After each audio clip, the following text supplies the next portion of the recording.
سوچیں گے کیونکہ ہم نے کلمہ رسول اللہ کا پڑھا. اگرچہ اقتدار ان کے پاس ہے، ایسا بھی ہوتا ہے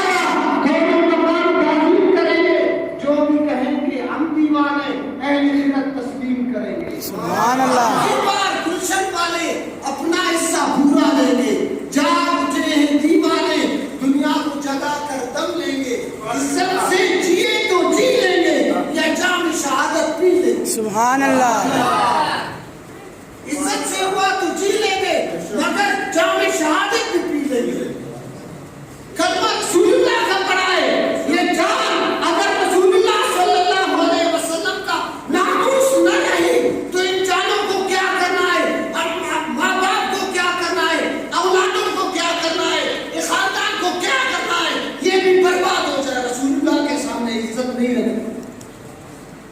حضور نبی پاک صلی اللہ علیہ وسلم اور ان کے ناموس پر ہم مر مٹتے ہیں اس لیے کہ حضور علیہ السلام کا کلمہ ہم نے پڑھ لیا ہے، کسی اور کا نہیں پڑھا ہے.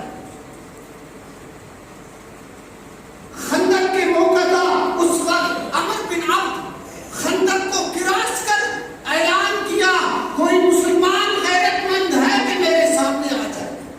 عمر بن عبد وہ ظالم ہے جو 10,000 کے مقابلہ کرتا تھا، 10,000 بندوں سے اکیلا مقابلہ کرتا تھا. عمر بن عبد اتنا پاورفل تھا مگر کافر تھا. تو حضرت علی حضور کے بارگاہ میں عرض کیا یا رسول اللہ مجھے اجازت دو. عمر بن عبد للکار رہے مسلمانوں کو، ہمیں اجازت دے میں ان کے سامنے جاؤں گا.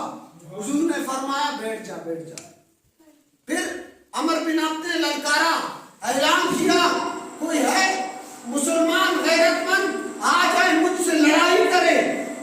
حضرت علی کھڑے ہو گئے، عرض کیا یا رسول اللہ یا نبی اللہ مجھے اجازت دے اس کا سر اکھاڑ دوں. حضور نے فرمایا تشریف رکھو تشریف رکھو. پھر بٹھایا. پھر عمر بن عبد نے للکارا کوئی ہے مسلمان، کوئی ہے غیرت مند، کوئی ہے مسلمان میرا مقابلہ کر سکے. تو حضرت علی کھڑے ہو گئے، عرض کرنے لگے یا رسول اللہ یا نبی اللہ یہ گستاخ مسلمانوں کو للکار رہے، ہمیں اجازت دیجیے. تو حضور علیہ السلام نے ان کے ہاتھ میں تسبیح نہ دی بلکہ اس کا دستار باندھ لیا، اور ہاتھ میں تسبیح نہ دی بلکہ تلوار دے دیا اس کے ہاتھ. سبحان اللہ. علی کے ہاتھ میں تلوار دے دیا. سجا علی یہاں سے مسلمان جا رہے ہیں، وہاں سے مکمل کفر آ رہے ہیں. تو مولا علی جا کر میدان میں اعلان کیا اے عمرو بن عبد کیا چاہتے ہو؟ کہا کہ مجھ سے لڑائی کرو. حضرت علی نے فرمایا میرا 3 شرط اس کو مان لو. بولا بول دو میں مان لوں گا. تو عمرو بن عبد حضرت علی کہنے لگے کہ پہلا شرط یہ ہے کہ آپ عزت سے بھاگ جاؤ. عمرو بن عبد عزت سے بھاگ جا، یہ تمہارے لیے بہتر ہے.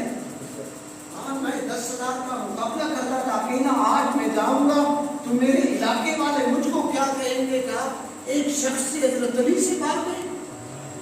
مولا علی نے پھر فرمایا دوسری شرط یہ ہے کہ بہتر ہے کہ رسول اللہ کا کلمہ پڑھ. بہتر ہے رسول اللہ کا کلمہ پڑھ. میں تو نہیں کلمہ تو نہیں پڑھوں گا، میں وہاں سے لڑائی کے لیے آیا، یہاں کلمہ پڑھوں تو پھر واپس جاؤں گا اپنے شہر تو وہاں مجھے بولیں گے آپ لڑائی کے لیے گئے، وہاں سے کلمہ کو ہو کر آ گئی. حضرت علی نے پھر فرمایا عمر بن عبد اگر تجھ میں غیرت ہے تو گھوڑا سے اتر اور میدان میں آ جا. میدان میں آ گئے. عمر بن عبد بھی میدان میں آ گئے. مولا علی تلوار اٹھا کر میدان میں آ گئے. سبحان اللہ. آگے میدان میں مولا علی نے ایک وار کر کے اسے واصل جہنم کر دیا. ایک وار کر کے وہ نہیں 10,000 آدمیوں کے ساتھ اکیلا لڑتے تھے، مولا علی نے ایک بار اس کو ختم کر دیا.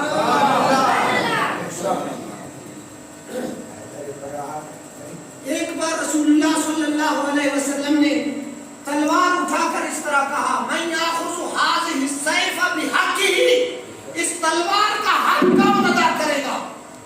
ابو عبیدہ بن جرح کھڑے ہو گئے، کہا یا رسول اللہ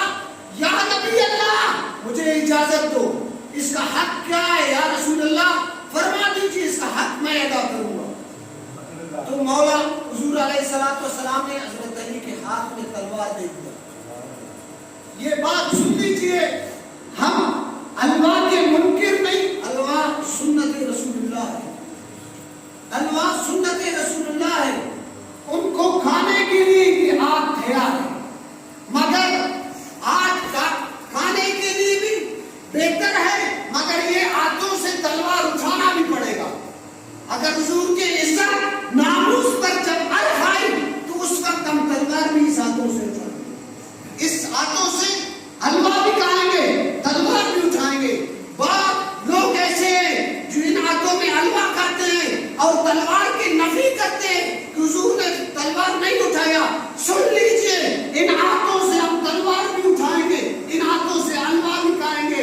ہمارے بزرگوں نے فرمایا ادھر اگرچہ حلوہ بھی کھائیں، ہجڑی سجن بھی بابا، اگر ادھر حضور کے ناموس پر ہتھکڑی لگے، ہمیں جیل لے جائے، پھر یہ بھی بابا۔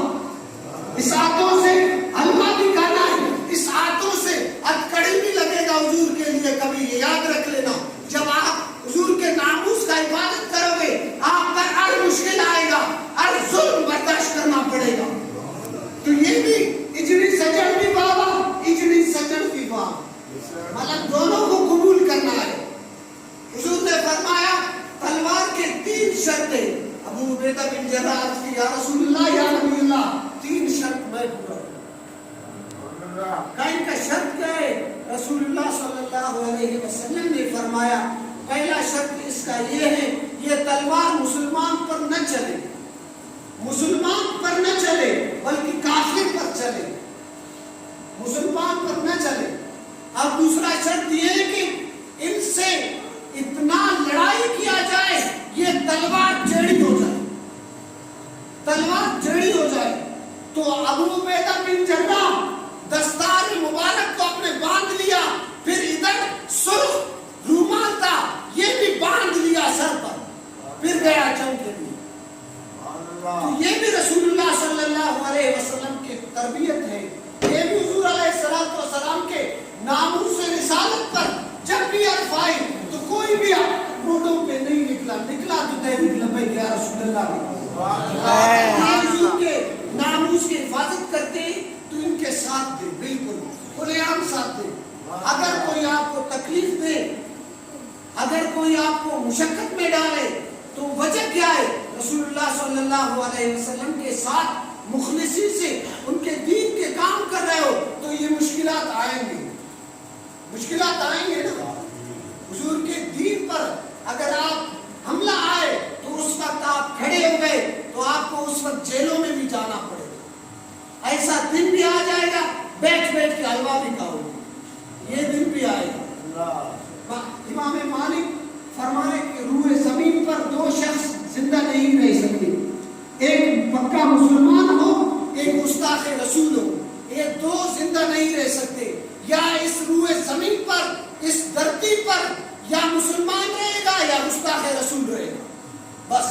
اگر اس دھرتی پر کوئی گستاخ رسول بستا ہے، اس گستاخ رسول اس زمین پر رہتا ہے تو مسلمانوں کو حق نہیں ہے اس روح زمین پر رہنے کی، یا اسے واصل جہنم کر دے یا ختم کر دے، پھر مسلمان جی رہے، عزت سے جی۔ حضرت معاذ بن جبل جب یمن گیا، وہاں پہنچے تو گھوڑے سے اتر نہیں رہے، وجہ کیا ہے؟ حضرت معاذ فرمائے یہاں میں قدم اس وقت تک نہیں رکھوں گا جب تک اس دھرتی پر ایک گستاخ رسول بستا ہے، اس کو واصل جہنم کر دو، پھر میں گھوڑا سے اتر دوں۔ اتنا مطلب یہ کہ اتنا ان کے دل میں عشق رسول ہوتا تھا۔ آج کل ہم کیا 2 ٹکوں پہ بکتے ہیں، 2 ٹکوں پہ۔ اگر کوئی مخلصانہ، بعض لوگ یہ کہتے ہیں کہ نا تحریک لبیک یا رسول اللہ صلی اللہ علیہ وسلم سیاست کر رہے پیسے کی، ہاں سن لیجیے، کیا کر رہے؟ پیسے کے لیے سیاست کر رہے۔ ہاں ٹھیک ہے، ان سے پوچھ لیے کہ آپ کیا سیاست کر رہے ہو کعبۃ اللہ کی امامت کے لیے؟ نہیں، آپ اگر سیاست کر رہے ہو کعبۃ اللہ کی امامت کے لیے کر رہے ہو کیا؟ وہ سیاست کر رہے کس لیے؟ پیسے